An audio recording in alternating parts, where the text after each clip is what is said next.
யாரையும் பாவி என்று நீ தீர்க்காதே. வசனம் சொல்றது முதல்ல உன் கண்ணில் உள்ள அவன் பாவி அப்படின்னு சொல்லி வாயினால் அறிக்கை செய்யணும் அவசியம் கிடையாது. நீ மனசால நினைச்சிட்டாலே நாம் விழுந்து விட்டோம் என்ற அர்த்தம். நமக்குரியது நின்று விட்டுச்சு அர்த்தம்.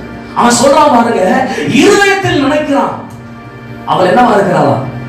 பாவியா இருக்கிறான். அது மாத்திரம் இல்ல, அவன் ஆண்டவராகிய இயேசு கிறிஸ்துவையும் அவன் நினைக்கிறான். இவர் தீர்க்கதரிசியா இருந்தா தம்மை தொடுகிறவள் இன்னாள் என்று அறிந்திருப்பார். இப்ப அவனுக்கு யாரு மேல சந்தேகம் வருது?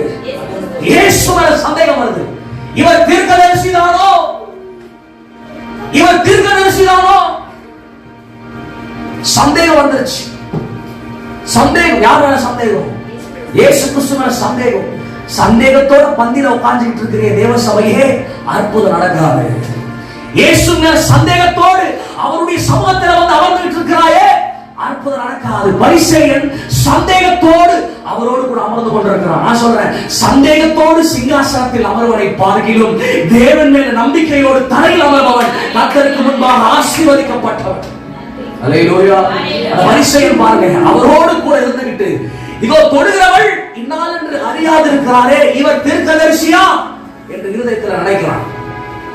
சபையே, சில நேரம் நீ கண்ணுக்கு முன்னாடி பார்க்கிறத வச்சு, வாழ்க்கையில இழக்கிறத வச்சு, இயேசு என்ன அழைச்சிருக்கிறாரா, தேவன் உண்மையிலே இருக்கிறாரா நினைச்சு சோர்ந்து போகாத. கர்த்தர் கூட தான் இருக்கிறார். கர்த்தர் உனக்காக இருக்கிறார். கர்த்தர் உன்னோடு கூட இருந்த எல்லாவற்றையும் அவர் பார்த்து கொண்டிருக்கிறார்.